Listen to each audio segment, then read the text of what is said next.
Hey, good morning. It's Tuesday, April 7th. We're going to do the same format we did yesterday. So I'm going to present or share presentations/posters to you, then go over those notes. First thing I forgot yesterday is just to show you some sweet pictures related to our Fourth Amendment. So I'm going to go back to those pictures for a second. We were talking about for warrants, and people can't have anything taken without good cause.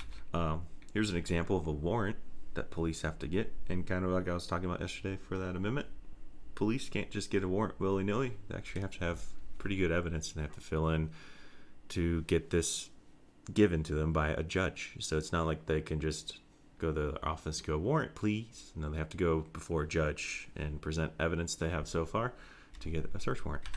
And then here was like a political cartoon, if you will, that was based on a court case in 1984 of Leon versus the United States, where it went to the Supreme Court, and it's a police officer saying, "I'd like a search warrant for Mr. Leon's house and car. I got a tip from a confidential informant that he has drugs at his house."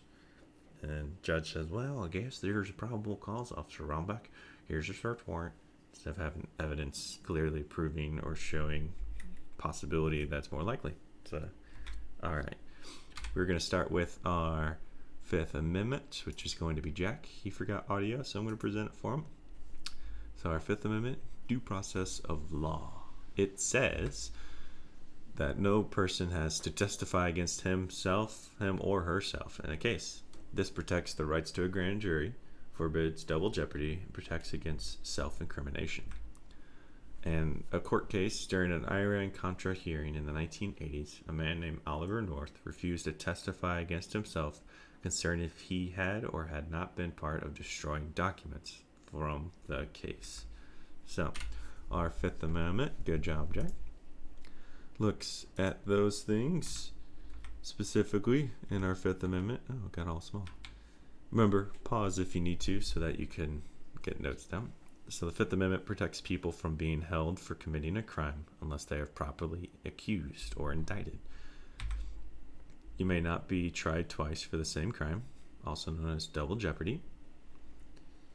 And you don't have to testify against yourself. You could plead the Fifth.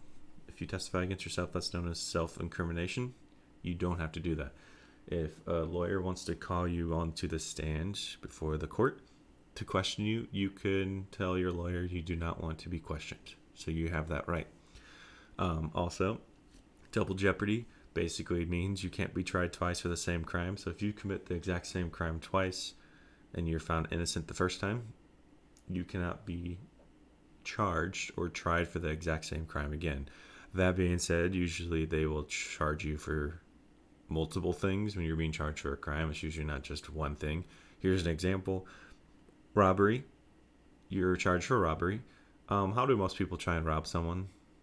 Yeah, with a deadly weapon. That's right. So you were being charged with robbery, but also armed robbery with a deadly weapon.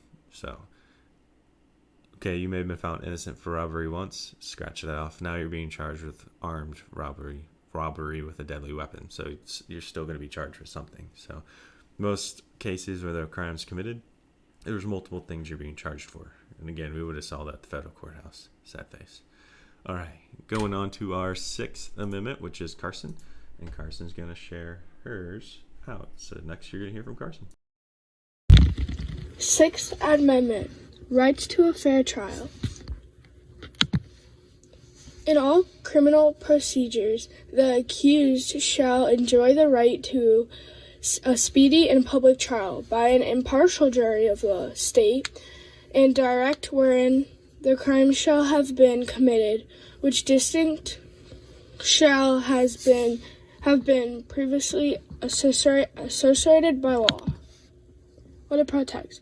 Guarantees the rights of criminal defense, including the right to a public trial without unnecessary delay, the right to a lawyer, and the right to an impartial jury.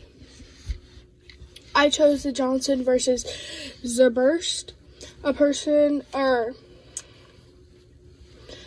John Johnson was using counterfeit money. He was held in jail till his trial. He went to the courthouse and said yes because he thought he was supposed to, and asked for an attorney, and they said no.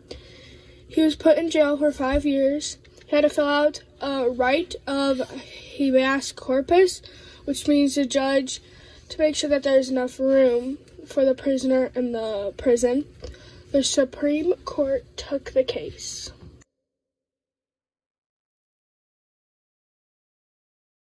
All right, nice job, Carson. So, going back to our Fifth Amendment and looking at our Sixth Amendment, they kind of do tie in together, and I'm going to explain something you've probably heard of a lot too.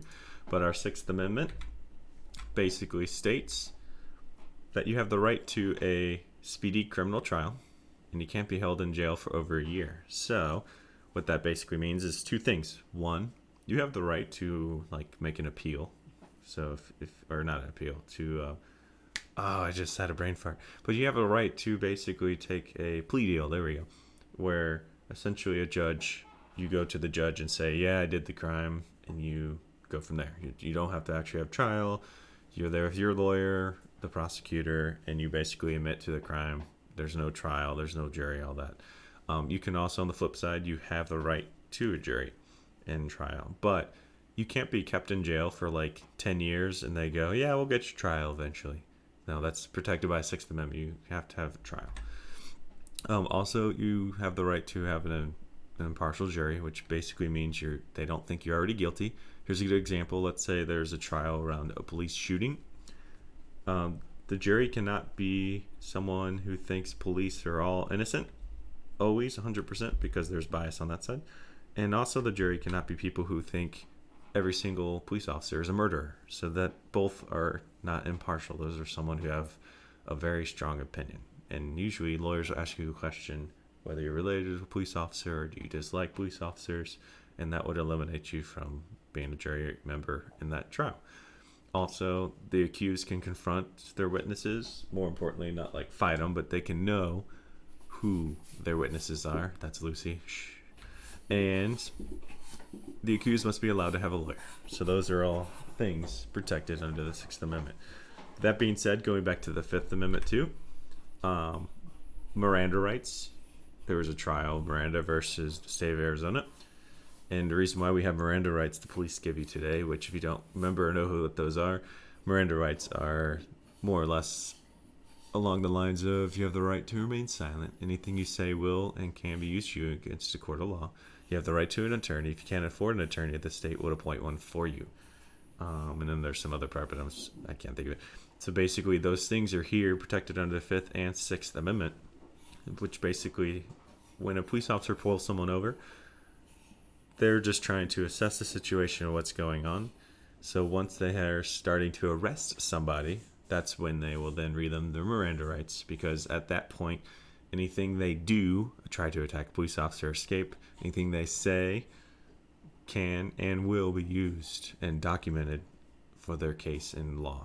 And that not only that, but once they've been arrested, they can either call an attorney or they can have an attorney brought in to represent them before they are booked and all that stuff. So, and then kind of going back, one last thing with the federal courthouse with our speedy trials and stuff. One thing we could have seen, I don't think any group's seen it yet, but they do this here. Every single morning, there are judges who schedule court dates. So what that means is someone who was arrested sometime when the court closed yesterday, which is I think about 5 or 6. I think it's about 5 they closed. So between 5 p.m. last night and 6 a.m., anyone who's been arrested for being charged for federal crimes will then be brought to the federal courthouse by federal marshals, and they will then be brought before a judge, and the judge will give them their court date, and then they send them off to jail. That being said, they won't be in jail for more than a year before they get a trial. Usually, trials scheduled, depending on the schedule, usually a couple weeks, a couple days, it just varies. And then from there, anytime you serve in jail before your trial, let's say you're sentenced to 6 months and you've been in jail for 2 weeks, well, now you only have 5 months and 2 weeks left to serve once you've been sentenced. So, yeah. All right, moving on to our last one, which is our Seventh Amendment, which is Olivia and Noah. I'm going to have Olivia go with her video, so here we go. Trial by Jury by Olivia Johnson. Text of this amendment. In suits at common law, where the value in controversy shall exceed $20, the right of trial by jury shall be preserved, and no fact tried by a jury shall be otherwise re-examined in any court of the United States than according to the rules of the common law. This means that the amendment codifies the right to a jury trial in certain civil cases and inhibits courts from overturning a jury's finding of fact. What rights does this protect? This amendment protects the rights for a case to be decided by a jury in federal court. It also protects the rights of the peers and the jury members. This amendment helps with the opinions of the judge. If the defendant turned out to be guilty, the peers that are watching the case cannot change the answer unless they have evidence. If the case is settled, it shouldn't go back to trial. This is the Florida Supreme Court. Here's a court case. In October of 1966, Gary Duncan, a 19-year-old African American, was driving down a Louisiana highway when he noticed his two cousins with a group of white youths on the side of the road. He became concerned because his cousins had reported occurrences of racial incidents at the recently desegregated school. He pulled over the car, stepped out, and asked his cousins to get in the car. The white youth testified that Duncan slapped one of them at this point, but Duncan and his cousins denied it. Duncan was arrested and ultimately charged with the simple battery. As it is punishable by no more than 2 years, simple battery is a misdemeanor under Louisiana law, and so he was not subject to trial by jury.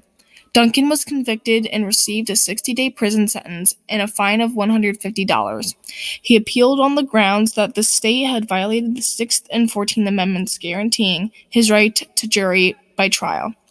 The court accepted the case under its appellant's justification from the Louisiana State Supreme Court. All right, nice job, Olivia. And last one will be Noah. So here is Noah. 7th Amendment, Trial by Jury by Noah Schlafer. I'm going to present mode. Original text of the 7th Amendment.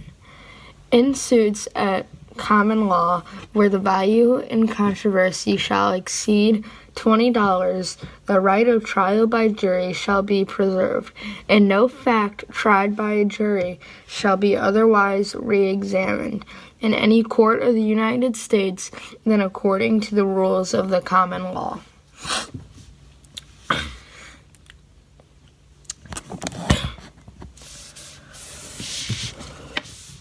What does this mean? What rights does this amendment protect?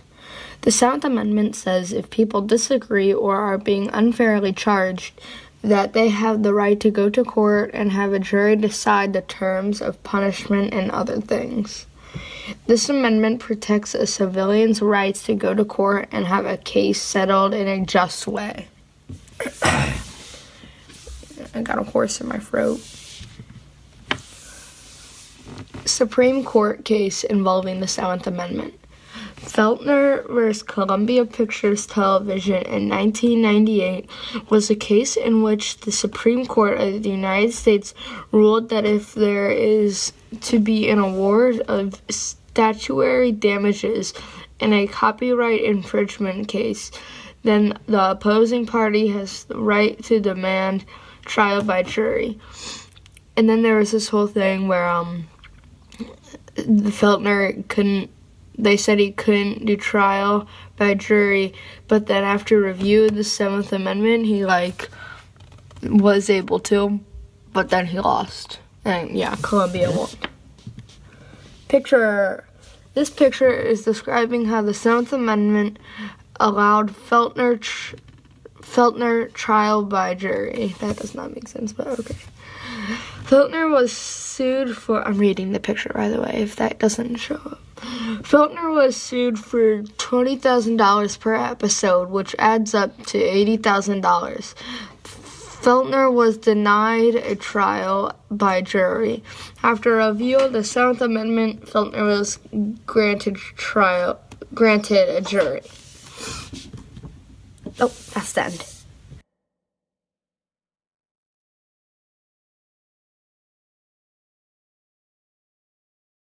All right, nice job, Noah. Here's our Seventh Amendment, and our Seventh Amendment basically just says you are guaranteed the right to a speedy civil trial. So civil trial will be like cases against other people. So not a criminal trial, but if Noah and I are gonna go to court, Noah, slap me, as you heard in Olivia's. If you hit somebody else or something, that is between two people.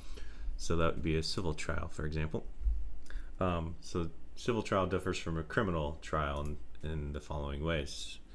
Oh wait, never mind. So civil trial differs from criminal trials. So criminal trials, you maybe broke into a store and stole something that is against a business versus another person. Civil trial is basically when someone sues someone else. So for example, I'm suing Mr. Morrison because he didn't bake my cake the right way. There you go.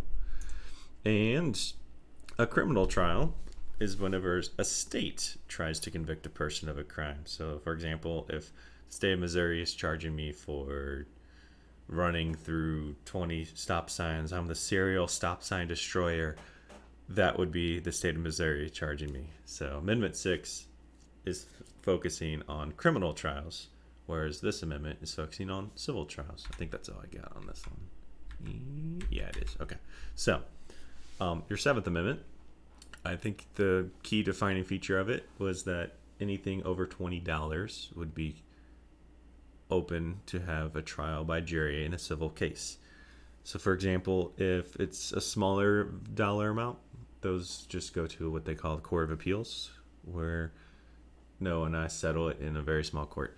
If it is something over $20, so if you look at the copyright one, I think if it's over $250,000, it becomes a federal court case.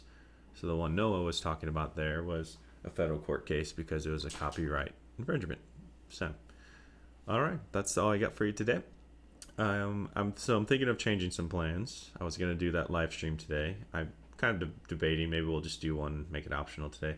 But I'm thinking tomorrow I'm gonna have Mr. Madigan on as a guest appearance. Nice, because he used to be a lawyer, and we'll have a really cool discussion about our 10 amendments. So definitely come with some questions. I'm going to use some of the questions we had from yesterday. I'm thinking I'll post another one of those question forms today and tomorrow, so I'll just kind of use that to pull, or maybe I'll post the same one so you can just post more questions, and then that way you can post questions you have of the amendments we talk about today and tomorrow, and then we can use those as starting points if people don't have questions to ask live on Zoom. So that's all I got for you today. Have a great day. Remember, there's a CNN 10 brain break down below. And if you need it or you haven't taken it yet, go ahead and take a brain break after this. So have yourself a great day. I'll see you. Bye.